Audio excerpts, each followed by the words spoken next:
नरेंद्र मोदी जी जब भी देश की संसद में जाते हैं तो संविधान को अपने माथे पर लगाते हैं। लेकिन क्या वाकई संविधान की वो इज्जत करते हैं? क्या संविधान की मर्यादा के अनुसार कार्य करते हैं?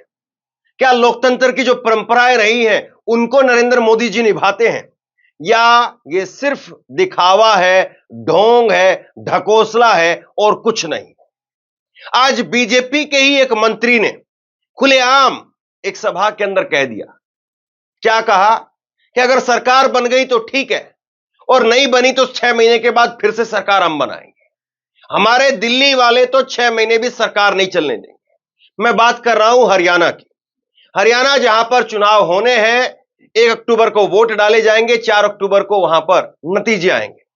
और हरियाणा में इस वक्त में वित्त मंत्री जेपी दलाल, एक वक्त में कृषि मंत्री थे खट्टर के समय पर, और तब इन्होंने किसानों के लिए बेहद घटिया बयान दिए थे, वो भी आपको आगे बता दूंगा।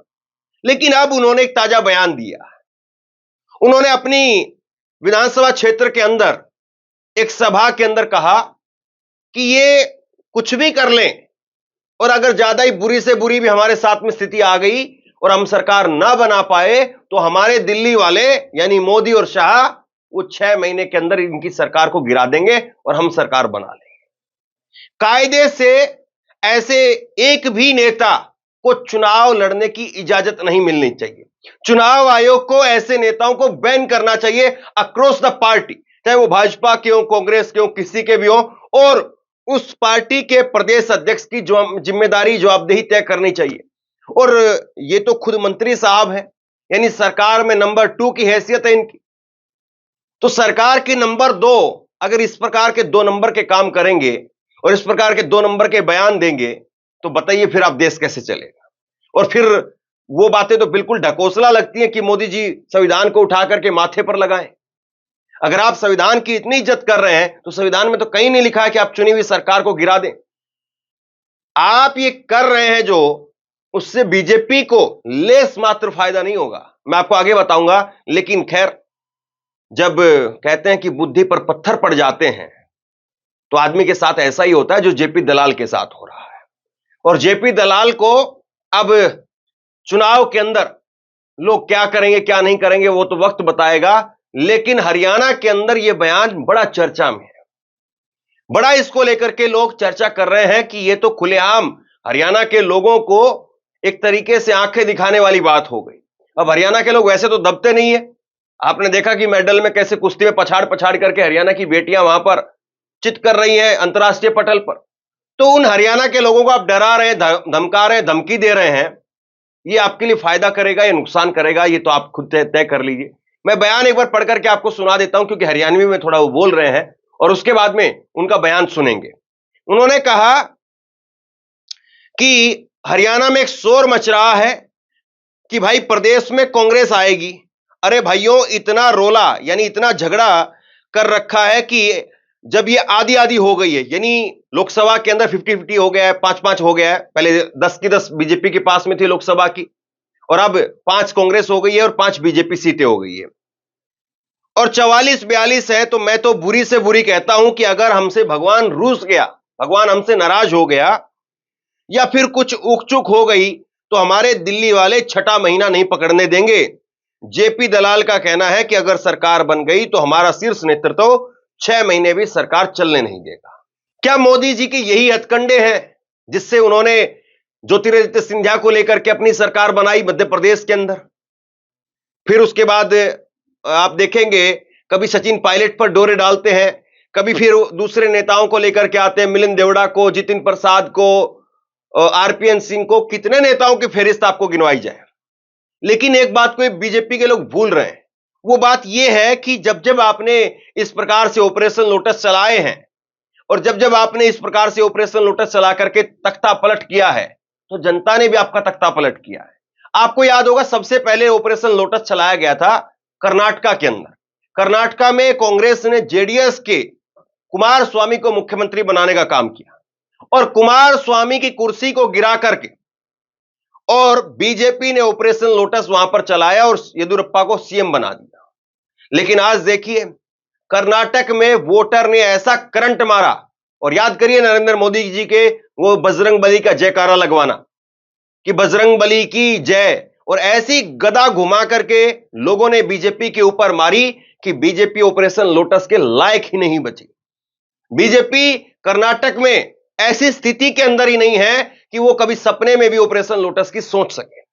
तो हरियाणा के लोग ऑपरेशन लोटस की कंडीशन में लेकर के आएंगे क्या पार्टी को, कांग्रेस को या बीजेपी को? ऑपरेशन लोटस का मतलब यह होता है कि आप जो बहुमत है, यानी 90 सीटें कुल हैं, 90 में से अगर इस वक्त की बात करेंगे 2019 के लोकसभा विधानसभा चुनाव की, तो 40 बीजेपी की आई थी, 31 कांग्रेस की आई थी, 10 जेजेपी की और 9 अन्य की, और 46 चाहिए कुल बहुमत के लिए। अगर यही आसपास वह स्थिति रहती तो ऑपरेशन लोटस की 100% संभावनाएं रहती हैं। लेकिन अगर 66 सीट आ गई तब, 56 सीट आ गई तब ऑपरेशन लोटस नहीं चलने वाला है। ऑपरेशन लोटस चलता है जहां पर कमजोरी चीज होती, कमजोर जो है वो पार्टी होती है, कमजोर सत्ता होती है, कमजोर सरकार होती है, वहां पर आप ऑपरेशन लोटस चला लेते हैं। लेकिन ये जेपी दलाल का पहली बार बयान नहीं आया है। ये जेपी दलाल के इसी प्रकार के कई घटिया बयान आए थे, और मुझे कहने में कोई गुरेज नहीं कि घटिया बयान थे वो। मैं बताता हूं आपको कौन कौन से बयान है। इन्होंने एक बार बयान दिया इन्होंने किसान आंदोलन के समय पर, और किसान आंदोलन के समय पर जेपी दलाल ने कहा कि जिनकी घरवाली तक नहीं सुनती है, उन्होंने किसानों का ठेका ले रखा है, वो सब जानते हैं, किसी पर तो 5 और किसी पर 3 मुकदमे हैं, वो उल्टे उल्टे काम कर रहे हैं। मतलब कि जिनकी घरवाली, ये किसान नेताओं के बारे में उन्होंने कहा था कि जितने किसान नेता बनकर के घूम रहे हैं, उनकी घरवाली भी उनकी बात नहीं मानती है।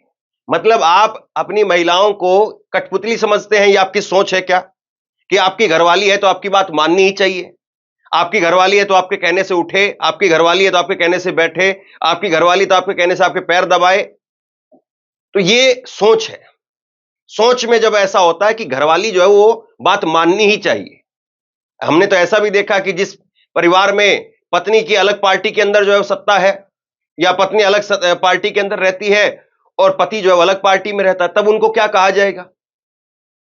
तो ऐसे लोग, और एक बयान इनका और आया था, एक बयान इन्होंने दिया किसानों की शहादत को लेकर के। किसानों की शहादत को लेकर के जेपी दलाल ने कहा था कि भाई किसान जो है वो अगर मर गए हैं तो मर जाने दो, घर होते तो भी इतने ही मरते। 100-200 लोग वहां बैठे हैं तो 2, 4, 5, 10 लोग मर गए तो क्या दिक्कत हो गई? तो ये बात जो है इनकी तरफ से कही गई थी। तो आप सोच लीजिए कि इनका लेवल क्या है। लेकिन देखिए, बीजेपी की परंपरा रही है कि ऐसे ही लोगों को बढ़ा करके आगे ले जाया जाता है। पहले ये कृषि मंत्री थे जब इनके ये घटिया बयान आए थे, और जब खट्टर का इस्तीफा हुआ तो इनको वित्त मंत्री बना दिया गया, प्रमोशन दे दिया गया साहब। लेकिन अब जनता तय करेगी, हरियाणा के लोग तय करेंगे। लेकिन सवाल एक और है। सवाल यह है कि क्या चुनाव आयोग आंखों पर पट्टी बांध करके, मुंह में फेविकोल डाल करके, कानों में जो है वो उसमें भी फेविकोल डाल लिया है, रुई डाल ली है, और तब इलेक्शन करवा रहा है क्या? जिस राज्य के अंदर आचार संहिता लग गई है, उस राज्य में एक सरकार का नुमाइंदा, और जो कि खुद चुनाव के अंदर जा रहा है, तो बताइए आप क्या कर रहे हैं? ये तो सीधे तौर पर आचार संहिता का उल्लंघन है। आप धमकी दे रहे हैं वहां पर, आप तो वोटर को प्रभावित कर रहे हैं, वहां पर डरा रहे हैं वोटर को। यह कह रहे हैं कि देखिए आप किसी को भी वोट दीजिए, सरकार हम बनाएंगे। ये तो आप सीधे तौर पर जनादेश का, जनमत का, वोटर का अपमान कर रहे हैं। कायदे से चुनाव आयोग को, कायदे से इस देश की अदालतों को देखना चाहिए कि क्या हो रहा है। ये तो गुंडागर्दी हो रही है सीधे तौर पर। और सबसे बड़ी बात यह है कि इस प्रकार का बयान पहला नहीं है। भाजपा के अंदर चुनाव के समय पर इस प्रकार के बयान देने की एक परंपरा रही है। मैं ऐसा क्यों कह रहा हूं, यह आप खबर देखिए। ये जनसत्ता की खबर है, 25 अगस्त 2023 की, लोकसभा चुनाव से पहले की खबर है। ये भाजपा के सांसद ने कहा था कि बटन कोई भी दबाइए, वोट बीजेपी को ही जाएगा। ये डॉक्टर डी अरविंद है जो कि सांसद थे, और उन्होंने कहा था कि वोट जो है वो आप बटन किसी को भी दबाइए, वोट बीजेपी को ही जाएगा। तो ये परंपरा आखिरकार बीजेपी के अंदर क्यों है, उस पार्टी के अंदर क्यों है जिस पार्टी का मुखिया, जिस पार्टी का सर्वे सर्वा देश के संविधान को अपने माथे पर लगाता है? नरेंद्र मोदी जी को स्पष्ट करना चाहिए कि क्या वो देश में लोकतंत्र को मानते हैं, संविधान को मानते हैं, संस्थाओं की इज्जत करते हैं, या फिर सब कुछ अपनी जूती की नोक के नीचे रख करके तब काम कर रहे हैं।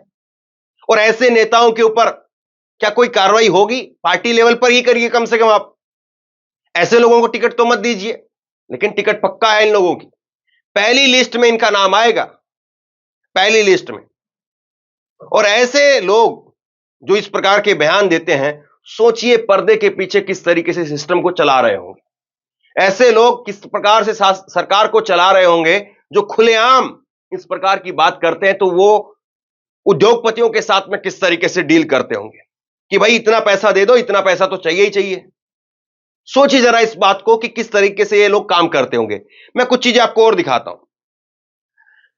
बीजेपी के अब इसको लेकर के कांग्रेस की तरफ से भी मोर्चा खोला गया है। कांग्रेस ने इसको लेकर के बाकायदा ट्वीट किया है कि ये अहंकार, ये गुरूर, ये संविधान की मर्यादा को तार तार करने वाले आपके इरादे, ये ही तोड़ेगी हरियाणा की जनता इस बार।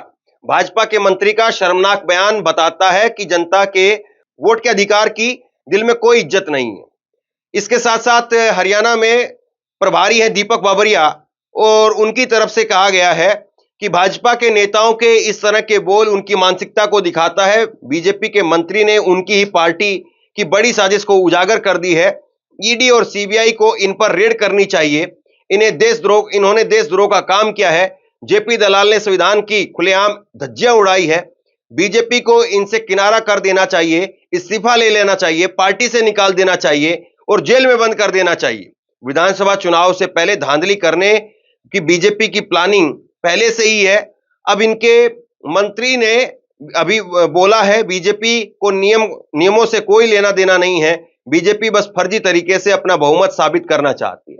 तो कुल मिलाकर के कांग्रेस जो है वो अब कह रही कि भाई इनको उठाओ, इनको बैठाओ अंदर जेल के, इनके इस्तीफा वगैरह लो। लेकिन कहां ऐसी बातें, कहां ऐसी चीजें होती हैं। जब आप सरकार में है, सत्ता में है, तो सब कुछ आपको लगता है कि आपके सामने बीन बजाता है। लेकिन सत्ता, सियासत वो एक समान कभी किसी के लिए नहीं रहती है। इनको इस बात को जरूर देखना चाहिए।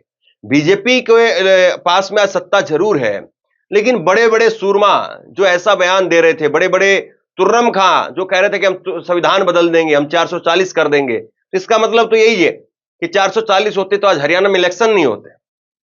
सोचिए जरा इस बात को।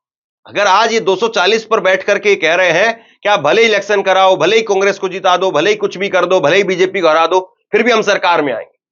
अगर आज बगैर सरकार के ये बात बोल रहे हैं, तो सरकार में अगर ये होते तो सोचिए फिर ये क्या करते।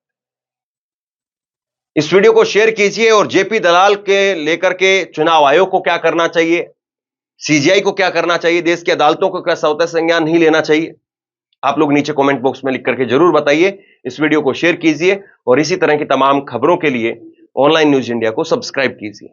आपका बहुत बहुत धन्यवाद।